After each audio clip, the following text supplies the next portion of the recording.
আমরা কিছু হতভাগা মানুষের কথা জানি, যে মানুষগুলো হয়তো নামে মাত্র তাদের অনেকে মুসলমানও, হয়তো অনেকে নামাজ কালামও পড়ে, কিন্তু জান্নাতে তারা যেতে পারবে না। কারা সে হতভাগা মানুষ?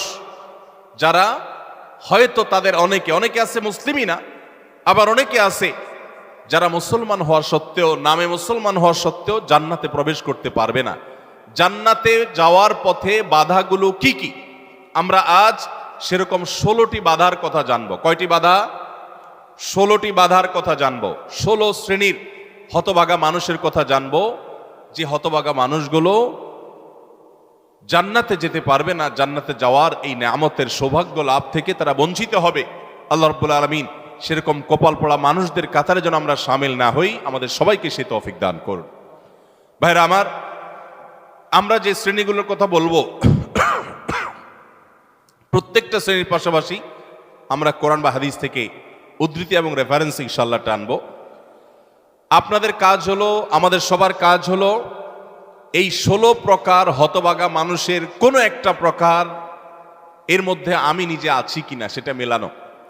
যদি দেখি যে আমার মধ্যে এটা আছে, তাহলে মাহফিলের প্যান্ডেলের মধ্যে বসে, প্যান্ডেলের নিচে বসে এই মাহফিলের মাঠে থেকেই আমি নিয়ত করে ফেলবো যে এই বদঅভ্যাসটা, এই খারাপ জিনিসটা আমি ত্যাগ করে ফেলবো। যেই 16টি খারাপ জিনিস, যেই 16টি অপরাধ জান্নাতে যাওয়ার ক্ষেত্রে বাধা, সে বাধাগুলো আমাদের জীবন থেকে আমাদের সরিয়ে ফেলার সংকল্প এখান থেকে করে তারপরে বাড়িতে যেতে হবে। তাহলে আজকে মাহফিলে আসা, বর্ষা, আয়োজন করা সবকিছু সার্থক হবে ইনশাআল্লাহ। সবাই নিয়ত করবো তো ইনশাআল্লাহ। আল্লাহ আমাদের সবাইকে তৌফিক দান করুন। সর্বপ্রথম যে হতভাগা মানুষদের কথা বলতে চাই, যারা জান্নাতে যেতে পারবে না, তারা হলো যারা আল্লাহর প্রতি ঈমান আনে নাই, যারা মুসলমান হয় নাই, যারা ঈমান আনে নাই, আল্লাহর প্রতি যারা বিশ্বাস করে নাই, তারা আল্লাহর তৈরি জান্নাতে যাবে, এটা কখনো আশা করা যায়?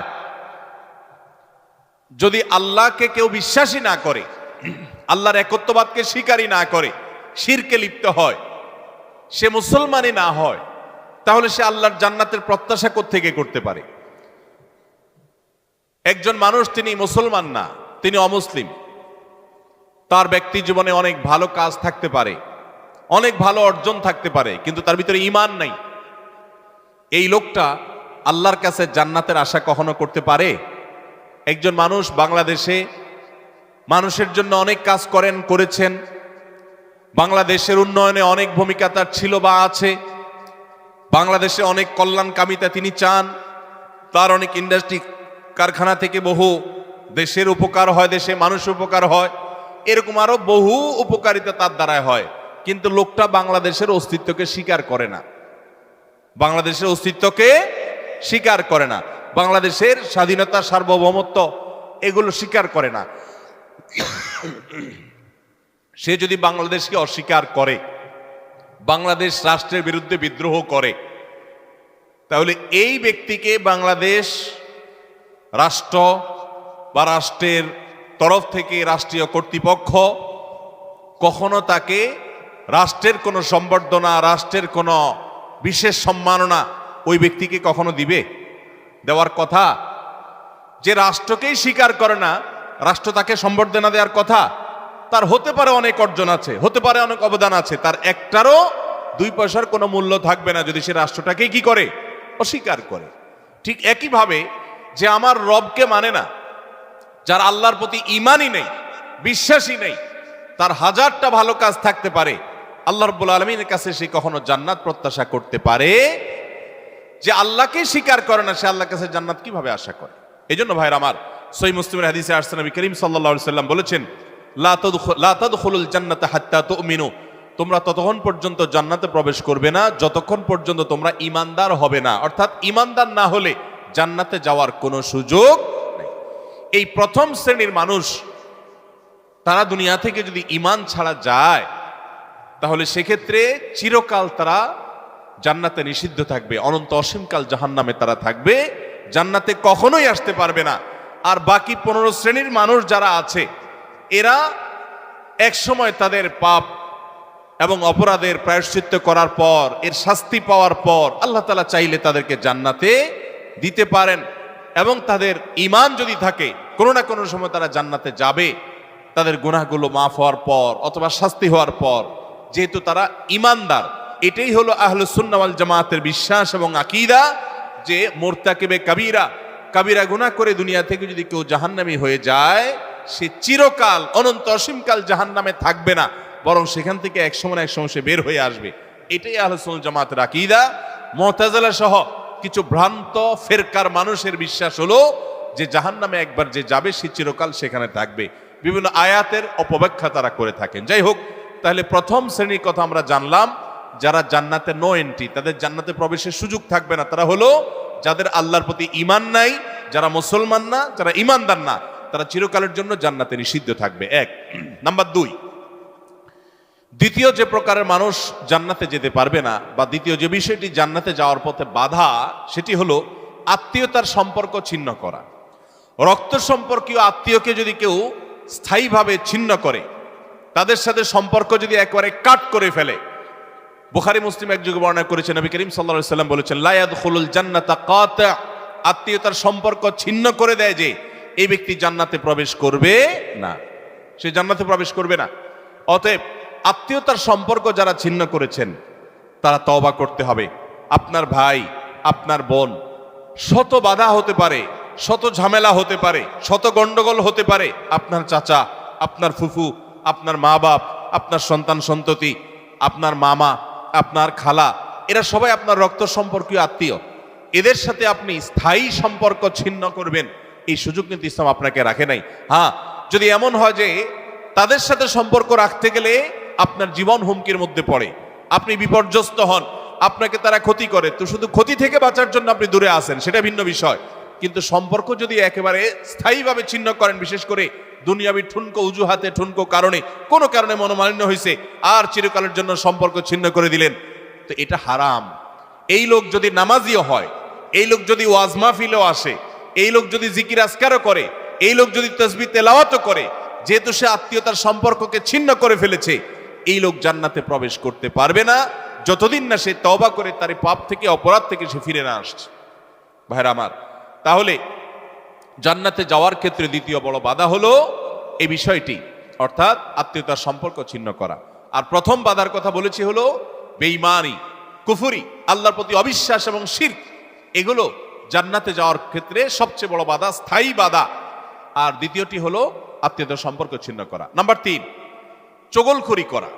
এই বদভ্যাস আমাদের সমাজে এখন প্রচুর পরিমাণে আছে। অনেক মানুষ আছে দেখবেন মুখে দাঁড়িয়ে আছে, মাথায় টুপিও আছে, হয়তো নামাজ কালামও পড়ে, কিন্তু চগলখড়ির বদভ্যাস আছে, এই চরিত্রটা আছে যে আমার কাছে এসে ওনার বদনামি করবে, ওনার কাছে গিয়ে আমার বদনামি করবে, আমার কাছে এসে আমাকে পামপট্টি দিবে, ওনার কাছে গিয়ে ওনারে পামপট্টি দিবে। এরকম লোক আছে না নাই? ঘরে ঘরে। আল্লাহ মাফ করুন, আমাদের অনেকের মধ্যে এই চরিত্রটা আছে না নাই? নবী করিম সাল্লাল্লাহু আলাইহি সাল্লাম এই চগলখড়ি সম্পর্কে সহিহ মুসলিম বর্ণিত হাদিসে বলেছেন, লা ইয়াদখুলুল জান্নাতা নাম্মাম, চগলখোর জান্নাতে প্রবেশ করবে না। জান্নাতে প্রবেশের ক্ষেত্রে আরেকটি বড় বাধা, আরেকটি বড় দেয়াল, আরেকটি বড় প্রাচীর হলো এই চগলখড়ির চরিত্র। ভাইরা আমার, আসুন তওবা করি, চগলখড়ি করব না। কারোর ভালো কিছু পেলে সেটা তার পেছনে অন্যদের কাছে বলবো, আর মন্দ কিছু হলে তার সামনে বলবো। তার সামনে এসে একরকম, তার পেছনে গিয়ে আরেক রকম, সামনে এসে তার প্রশংসা, পেছনে গিয়ে তার দুর্নাম। এই দুশ্চরিত্র অনেক অনেক নেকামলকারী মানুষ, নামাজ কালাম ওয়ালা মানুষ, জিকির আজকার ওয়ালা মানুষ, অনেক ইসলামের কাজ করেওয়ালা মানুষ, দাওয়াতের কাজ করেওয়ালা মানুষ, তাদের মধ্যে এই বদভ্যাস, এই দুশ্চরিত্র, এই খারাপ জিনিস আছে। ভাইরা আমার, আমরা বেশিরভাগ মানুষ চুরি করি না, ডাকাতি করি না, মদ খাই না, মানুষ হত্যা করি না, জেনা করি না, খুন খারাপি করি না, ছিনতাই রাহাজানি করি না। বেশিরভাগ মানুষ এই মাহফিলে আমরা যারা আছি, আমার কথা যারা শুনছেন, বেশিরভাগ মানুষই এই মোটা মোটা বড় বড় অপরাধগুলো আমরা করি না।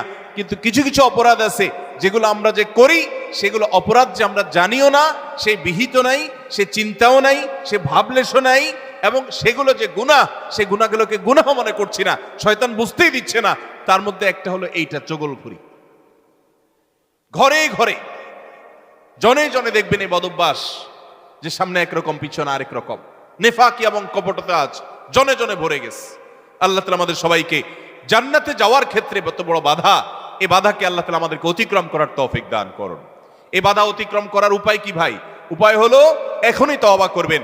আমি জীবনে কখনো কারোর সামনে গিয়ে একরকম, পেছনে গিয়ে আরেক রকম, এই মুনাফিকি আমি করব না, এই কপটতা আমি করব না, এই 2 নম্বরে আমি করব না, এই প্রতারণা আমি করব না।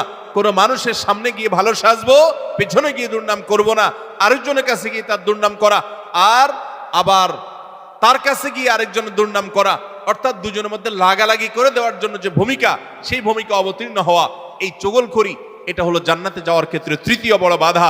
চগলখোর সে জান্নাতে নো এন্ট্রি থাকবে। আল্লাহ তাআলা আমাদের সবাইকে বদঅভ্যাস পরিত্যাগ করার তৌফিক দান করুন। নাম্বার 4, প্রতিবেশীকে যে কষ্ট দেয় এই লোকও জান্নাতে যেতে পারবে না। জান্নাতে যাওয়ার ক্ষেত্রে বড় বাধা হলো এই বদঅভ্যাস এবং খারাপ জিনিস, এই অপরাধ, প্রতিবেশীকে কষ্ট দেওয়া। এটাকেও আমরা অনেকে গুনাহের কাজ মনে করি না। অনেক লোক আছে দেখবেন গোটা দুনিয়ার সব মানুষের সাথে তার সম্পর্ক ভালো, কিন্তু নিজের প্রতিবেশীর সাথে সম্পর্কটা কি নাই? ভালো নাই। আছে না নাই?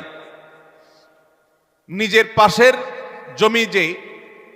জমিদার দেখা যায় আইলটা তার জমির দিকে ঠেলা হয়। আছে না নাই? তাহলে এটা প্রতিবেশী হক আদায় হলো না হক নষ্ট হলো? আরেকজনের সীমানার বরাবর গিয়ে এমন গাছ লাগাইলেন ইচ্ছাকৃতভাবে যাতে করে গাছের গোড়াটা আপনার এখানে থাকে আর গাছের ডালগুলা সব গিয়ে তার জমিতে পড়ে। আছে না নাই? অনেক ভালো ভালো মানুষ, অন্য দিক থেকে ভালো, এরকম অনেক মানুষ এই কাজ করে কি করি না আমরা? আমি নিজেই জানি যে আমার এই যে সীমানায় গাছগুলো লাগাচ্ছি, এই গাছগুলোর ছায়া পড়ে তার ফসল নষ্ট হবে, তার জায়গাতে ছায়া পড়ে থেকে অনেক ফসল হবে না, ক্ষতি হবে। তারপর আমি লাগাই, ক্ষতি করার জন্যই লাগাই, যে গাছের গোড়াটা আমার থাকবে, আগাটা সব তার ঘাড়ের উপরে, তার জমির উপরে গিয়ে পড়বে, তার সীমানার উপরে গিয়ে পড়বে, ভোগ করব আমি। আছে না নাই? ভাইরা আমার, হাঁস দিয়ে, মোরগ দিয়ে, সন্তান দিয়ে বিভিন্ন ভাবে প্রতিবেশীকে আমরা অনেকে কষ্ট দেই। নবী করিম সাল্লাল্লাহু আলাইহি ওয়াসাল্লাম সহিহ মুসলিম বর্ণিত হাদিসে বলেছেন, লা ইয়াদখুলুল জান্নাতা মান লা ইয়ামানু জারুহু বাওয়াইকাহু। যে ব্যক্তির প্রতিবেশী তার হাত, মুখ এগুলোর কষ্ট দ্বারা, তার ক্ষতি এবং অনিষ্ট থেকে যে ব্যক্তি নিরাপদে থাকে না, অর্থাৎ প্রতিবেশীকে যে শান্তিতে রাখে না, প্রতিবেশীকে বিভিন্নভাবে কষ্ট দেয়, এই ব্যক্তি জান্নাতে প্রবেশ করতে পারবে না। আপনারা অনেকে একটা হাদিস শুনেছেন, বিখ্যাত প্রসিদ্ধ একটা হাদিস। নবী করিম সাল্লাল্লাহু আলাইহি ওয়াসাল্লামের কাছে বলা হলো, হে আল্লাহর রাসূল, অমুক ব্যক্তি খুব নফল নামাজ রোজা করত, খুব দান সাদাকা করত এবং সব ভালো আমলগুলো করত, ফরজ তো করত, নফলও করত। ফরজ 5 ওয়াক্ত তো পড়তো, আবার নফল নামাজও পড়তো, ধরেন তাহাজ্জুদ, ইশরাক সব পড়তো, যাকাত তো দিত, আবার এমনিও দান করত। তার আমলের কোনো কমতি ছিল না। একটা দুর্বলতা ছিল যে প্রতিবেশীকে সে কষ্ট দিত, ঝগড়াঝাটি করত, তাদের হক নষ্ট করত। নবী করিম সাল্লাল্লাহু আলাইহি সাল্লাম বলেছেন, সে জাহান্নামী। তোমরা যার কথা বলেছো, আল্লাহ তাআলা ওহীর মাধ্যমে নবীকে জানিয়ে দিয়েছেন তার পরিণতি হলো জাহান্নাম। তার কোনো নামাজ, তার কোনো রোজা, তার কোনো ইবাদত, তার কোনো দান সাদাকা এগুলো তাকে রক্ষা করতে পারে নাই, সে জাহান্নামে যাবে, কারণ তার প্রতিবেশীকে সে কষ্ট দিয়েছে। এর বিপরীতে নবীজি সাল্লাল্লাহু আলাইহি সাল্লামকে বলা হলো যে আরেকজনের কথা আমরা জানি, শুধু ফরজ নামাজগুলো পড়তো, নফল নামাজ পড়ার সময় পাইতো না, শুধু ফরজ কাজগুলো করতো, অতিরিক্ত দান সাদাকার সুযোগও পেত না, কিন্তু তার একটা ভালো গুণ ছিল, সে প্রতিবেশীদের সাথে সুসম্পর্ক বজায় রাখতো। তারা যদিও খুব বেশি ভালো ছিল না, কিন্তু সে ভালো থাকার চেষ্টা করত, নিজে থেকে তাদের যেন কষ্ট না হয় এটা খেয়াল রাখতো। নবী সাল্লাল্লাহু আলাইহি সাল্লাম বলেছেন, এই লোকটা জান্নাতি। ভাইরা আমার, প্রতিবেশী যে কত বড় একটা ব্যাপার, এটা আমরা বেশিরভাগ মানুষ বুঝি না। গ্রাম বলেন, শহর বলেন, বেশিরভাগ জায়গায় আমরা প্রতিবেশীর হক নষ্ট করি। প্রতিবেশীকে জানেন?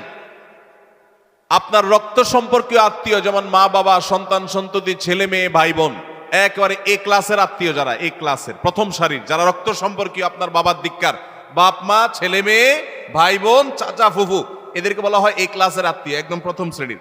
এই আত্মীয়দের পরে সবচেয়ে যার হক আপনার কাছে সবচেয়ে বেশি, তারা হলো আপনার প্রতিবেশী। বেশিরভাগ ক্ষেত্রে দেখবেন প্রতিবেশীর সাথে সম্পর্ক ভালো নাই, আইল ঠেলাঠেলি, গন্ডগোল, ফাসাদ, ঝগড়াঝাটি, মারামারি, গ্রামে এক ধরনের, শহরে আরেক ধরনের। শহরে ধরেন ধুমধাড়াক্কা গানের ভলিউম দিয়ে আশপাশের প্রতিবেশীকে কষ্ট দিচ্ছেন, ময়লাটা বের করে আপনি আপনার দরজার সামনে রাখছেন, প্রতিবেশী বের হয়ে নাকে হাত দিতে হয়েছে, আপনার জুতাগুলো তার ফ্ল্যাটের সামনে চলে গেছে, তাকে আপনি কষ্ট দিচ্ছেন, আপনার বিল্ডিং এর পাশের জায়গাটা খালি আছে, ময়লাটা সেখানে ফেলতেছেন, আপনার বাচ্চাদেরকে দিয়ে তারে কষ্ট দিচ্ছেন, গ্রামে দেখা যায় হাঁস মুরগি দিয়ে প্রতিবেশীকে কষ্ট দিচ্ছেন, আপনার ছাগল গিয়ে তার জিনিসপত্র খেয়ে ফেলছে, আপনার বাচ্চারা গিয়ে তাকে ডিস্টার্ব করছে, আপনার গাছগুলো গিয়ে ছায়া হয়ে তার জায়গাতে ক্ষতি করছে, তার জায়গা বরাবর আপনি পুকুর কাটতেছেন যাতে করে ভেঙে আপনার এখানে পড়ে। এক কথায় নানাভাবে আমরা প্রতিবেশীকে ক্ষতিগ্রস্ত করছি। এমনকি অনেক মানুষ অন্য অনেক ক্ষেত্রে প্র্যাকটিসিং মুসলমান হওয়ার সত্ত্বেও এই কাজটা করছে। নবী সাল্লাল্লাহু আলাইহি সাল্লাম বলেছেন, খবরদার, যে ব্যক্তি প্রতিবেশীকে কষ্ট দেয়, প্রতিবেশী তার হাত মুখ দ্বারা কষ্ট পায়, এই লোক জান্নাতে যেতে পারবে না। তাহলে 4 নম্বর আমরা পেলাম, জান্নাতে যাওয়ার ক্ষেত্রে বাধা হলো প্রতিবেশীকে কষ্ট দেওয়া। আল্লাহ তাআলা এই বদঅভ্যাস এবং এই গুনাহ থেকে, অপরাধ থেকে আমাদেরকে বেরিয়ে আসার তৌফিক দান করুন।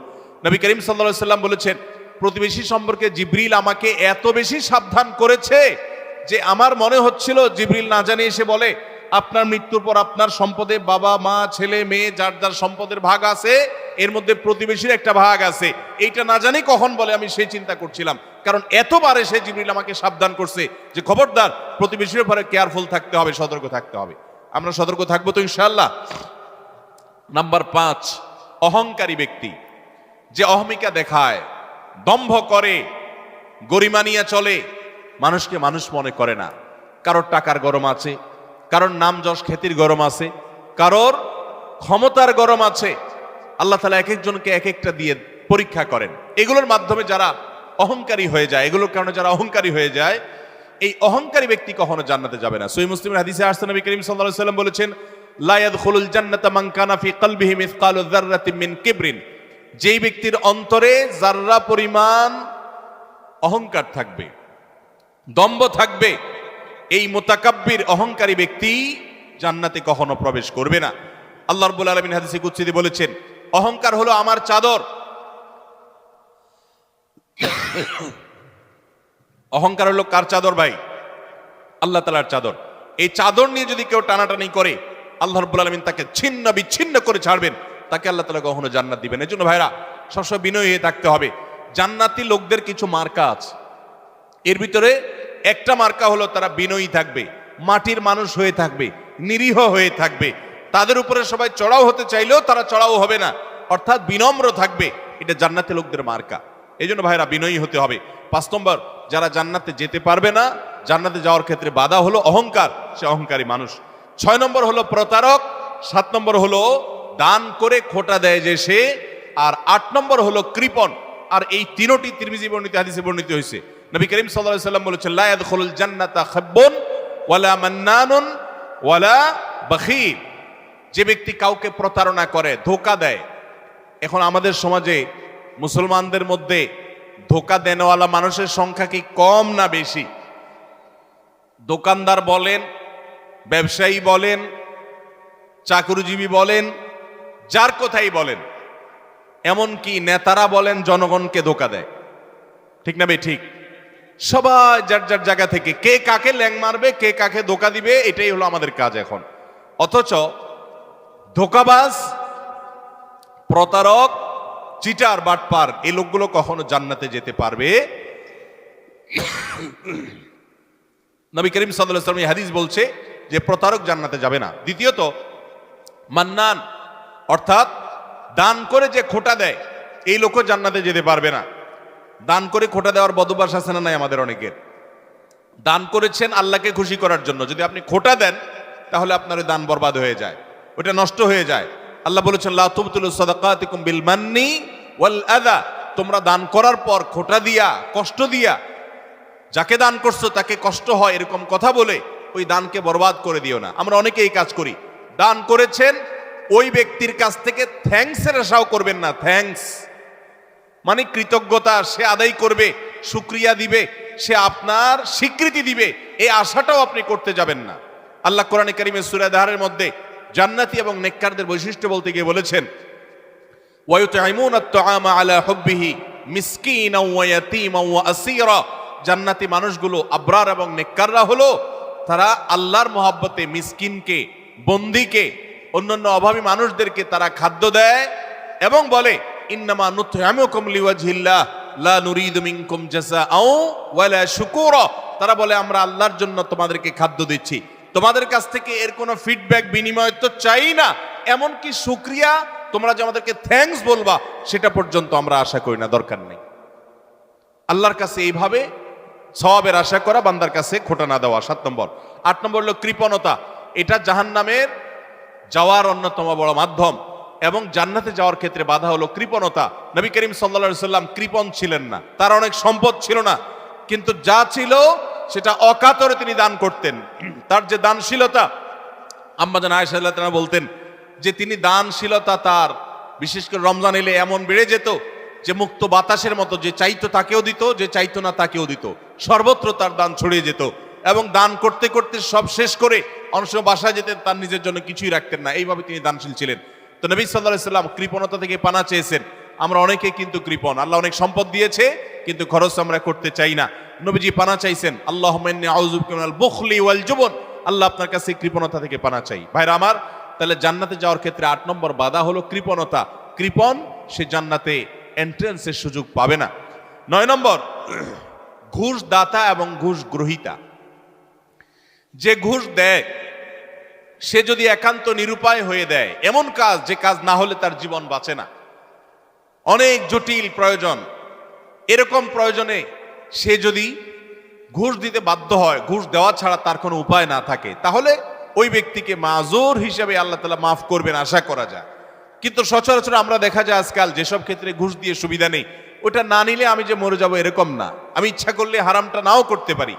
আবার অনেক ক্ষেত্রে আমার বৈধ জিনিসটাকেই আমি অবৈধভাবে পাওয়ার জন্য আমি ঘুষ দিচ্ছি। তো এই যে ঘুষ দাতা, ঘুষ গ্রহীতা তো সর্বাবস্থায় অপরাধী, ঘুষ দাতাও সে অপরাধী হবে এইভাবে যদি সে ঘুষ দেয়। আপনি একটা জায়গায় কাজে যাবেন, সিরিয়াল দিয়া, সবাই সিরিয়ালে দাঁড়াইছে, আপনিও সিরিয়ালে দাঁড়াবেন, এটাই হলো নিয়ম। সবাই সিরিয়ালে দাঁড়াইছে, আপনি সিরিয়ালে দাঁড়াইতে চাচ্ছেন না, সেজন্য কি করলেন? ঘুষ দিলেন। ঘুষ দিয়া সবার আগে কাজটা করে নিয়ে আসলেন। এই যে ঘুষ দিল, এই ঘুষ দেওয়াটা সে, এটা কি সে বাধ্য হয়ে দিয়েছে? বরং এখানে যে ঘুষ খাইছে তাকে সে বাধ্য করছে। আমাদের দেশে আমরা সরাসরি শুধু ঘুষখোরদের দোষ দেই। ঘুষখোরদের তো দোষ আছেই শতভাগ, কিন্তু অনেক সময় ঘুষ যারা দেয় তাদেরও দোষ কম নাই। অনেক অফিসার আছে ঘুষ না খাইলে ক্লায়েন্টরা বরং পেরেশান হয়ে যায় যে এই স্যার, নতুন স্যার ঘুষ খায় না, তাহলে তো পেরেশানের ব্যাপার, কিভাবে 2 নম্বর এটা আদায় হবে? অতএব ভাইরা আমার, ঘুষ দাতা এবং গ্রহীতা, তাবরানী হাদিসে আসছে, নবী করিম সাল্লাল্লাহু আলাইহি সাল্লাম বলেছেন, আর রাশি ওয়াল মুরতাশি ফাফিন্নার, ঘুষ দাতা ঘুষ গ্রহীতা উভয় জাহান্নামে যাবে। অতএব ঘুষ দিতেও খুব সাবধান, আর যারা ঘুষ খাচ্ছে তাদের কথা তো বলাই বাহুল্য। তাহলে জান্নাতে যাওয়ার ক্ষেত্রে এই ঘুষ দেওয়া নেওয়া এটা একটা বড় বাধা, আর জান্নাতি হতে পারবে না, জান্নাতে নো এন্ট্রেন্স থাকবে ওই সমস্ত লোকদের যারা এটা করে। নাম্বার 10, মাতা পিতার অবাধ্য। নাম্বার 11, নেশাগ্রস্ত, নেশায় আসক্ত। এ সম্পর্কে নাসাই বর্ণিত হাদিসে আসছে, নবী করিম সাল্লাল্লাহু আলাইহি সাল্লাম বলেছেন, লা ইয়াদখুলুল জান্নাতা আকুন ওয়ালা মান্নান ওয়ালা মুদমিনু খামরিন, জান্নাতে যেতে পারবে না মা বাবার নাফরমান, মা বাবার অবাধ্য, মা বাবার সাথে বেয়াদবি করে, মা বাবার যৌক্তিক নির্দেশগুলোকে লঙ্ঘন করে। অনেক মানুষ আছে দেখবেন নামাজ কালাম পড়ে, কপালে সিজদা পড়ে গেছে, অন্য অনেক ভালো কাজ করে, কিন্তু মা বাবার প্রতি তিনি অনুগত নন, তাদের সাথে নাফরমানি করে। এই সন্তান কখনো জান্নাতে যেতে পারবে না যাবত না আল্লাহ তাআলা তাকে মাফ না করেন, অথবা তার এই পাপের প্রায়শ্চিত্ত সে না করে। অর্থাৎ এটা জান্নাতে যাওয়ার ক্ষেত্রে বাধা, মাতা পিতার নাফরমান। আর 11 নম্বর হলো মাদকে আসক্ত, যেটা এই একই হাদিসে নাসাই বর্ণিত হাদিসে আছে। মাদক আসক্ত অর্থাৎ মাদক সেবন করতে করতে এটা দেশে অভ্যস্ত হয়ে পড়েছে, এটা স্থায়ী রোগে পরিণত হয়েছে, এই লোকটাও জান্নাতে যেতে পারবে না। 12 নম্বর হলো ওই লোক যার শরীর হারাম দ্বারা গঠিত হয়েছে, যার গোশত, মাংস, রক্ত হারাম খেয়ে, হারাম উপার্জন করে করে এগুলো গঠিত হয়েছে। সেটা সুদের টাকায় হোক, সেটা ঘুষের টাকায় হোক, সেটা চুরির টাকায় হোক, সেটা দুর্নীতির টাকায় হোক, সেটা যেভাবে হোক না কেন। এই সম্পর্কে মুসনাদ আহমদের হাদিস আছে, নবী করিম সাল্লাল্লাহু আলাইহি সাল্লাম বলেছেন, লা ইয়াদখুলুল জান্নাতা জাসাদুন নাবাতা বিসসুহত, যে শরীর হারাম দ্বারা বৃদ্ধি হয়েছে, হারাম দ্বারা গঠিত হয়েছে, সে শরীর জান্নাতে প্রবেশ করবে না। এটা হলো 12 নম্বর। 13 নম্বর হলো অহংকারী ব্যক্তি, যে শুধু অহংকার করে তা নয়, অহংকারের পাশাপাশি আরেকটা বদভ্যাস আছে, আরেকটা রোগ আছে, যে রীতিমতো কাউকে পাত্তা দেয় না এবং গোয়ার কিসিমের হয়, খুব তেড়া কিসিমের হয়, শক্ত মেজাজি হয়, কোনোভাবেই সে নরম হতে চায় না। এই অতুল এবং জাওয়াজ, আবু দাউদ শরীফের হাদিসের বর্ণনা মতে এই টাইপের মানুষও জান্নাতে যেতে পারবে না। যারা অনেক বেশি এরকম গোয়ার হয় এবং রূঢ় স্বভাবের হয়, স্বভাবটাই হলো রূঢ়, স্বভাবটাই হলো রুষ্ট, সে সবসময় মানুষের সাথে এরকম কঠোর স্বভাবের হয়, তার মনটাই হলো পাথরের মতো, এই মানুষগুলো জান্নাতে যেতে পারবে না এবং আবু দাউদের হাদিস সেটি বলছে। আর 14 নম্বর হলো গণক, যে ভবিষ্যতে কি হবে না হবে মানুষের সমস্ত গণক গণনা করে বিভিন্ন খবর বলে দেয়। অনেক সময় এগুলো সত্যও হয় এবং কুফরি কালাম করে শয়তানের আশ্রয় নিয়ে ব্ল্যাক ম্যাজিকের মাধ্যমে, জাদুবিদ্যার মাধ্যমে বিভিন্নভাবে এরকম অনেক কিছু বলতে পারে তারা, এবং সেগুলো খেটেও যেতে পারে, অস্বাভাবিক নয়। কিন্তু এই যে অসৎ উপায়ে কুফরি কালামের মাধ্যমে, জাদুর মাধ্যমে শয়তানের আশ্রয় নিয়ে ভবিষ্যৎ সম্পর্কে বলে দেয়, এই রকম গণক যারা, এরাও জান্নাতে যেতে পারবে না। এমনকি তাদের কাছে যারা যায়, যারা তাদের কথা বিশ্বাস করে, আস্থা রাখে, এদের ইবাদত পর্যন্ত একটা মেয়াদ পর্যন্ত কবুল হবে না, হাদিসে বলা হয়েছে। তাহলে 14 প্রকার হলো এই গণক। আর 15 নম্বর হলো জাদুকর, যারা ব্ল্যাক ম্যাজিক করে মানুষকে। আজকাল এই ব্ল্যাক ম্যাজিক ভাই ঘরে ঘরে হয়ে গেছে, ঘরে ঘরে দুষ্ট জিনকে দিয়ে, শয়তানের আশ্রয় নিয়ে ব্ল্যাক ম্যাজিশিয়ানরা ব্ল্যাক ম্যাজিক করে। দেখবেন যে বিভিন্ন পোস্টারে লেখা কামরূপ কামাখ্যা থেকে প্রশিক্ষণ প্রাপ্ত, আছে না নাই?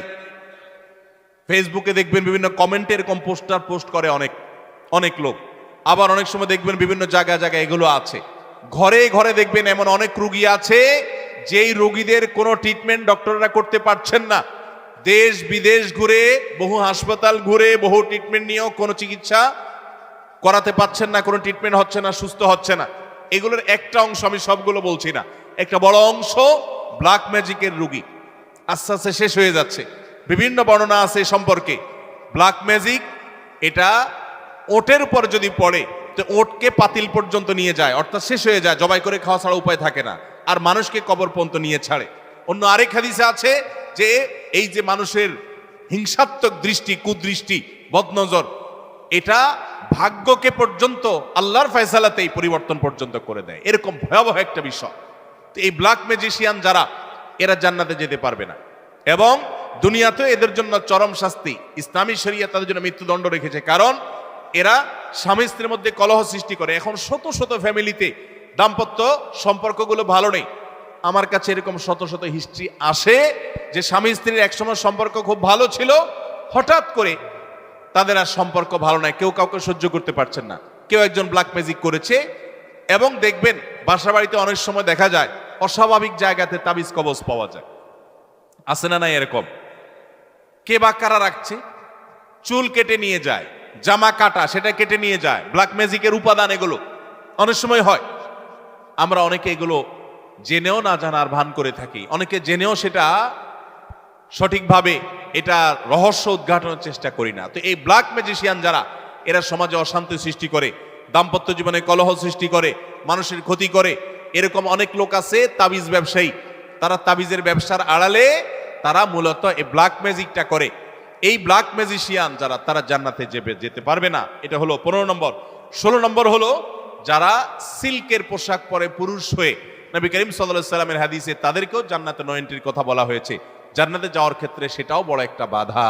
তাহলে 16 প্রকারের মানুষ পেলাম যারা জান্নাতে যেতে পারবে না বলে নবী করিম সাল্লাল্লাহু আলাইহি সাল্লামের বিভিন্ন হাদিসে সাবধান করা হয়েছে, সতর্ক করা হয়েছে, কোরআনের বিভিন্ন আয়াতে সাবধান করা হয়েছে যে এই 16 প্রকারের মানুষ তারা জান্নাতে যেতে পারবে না।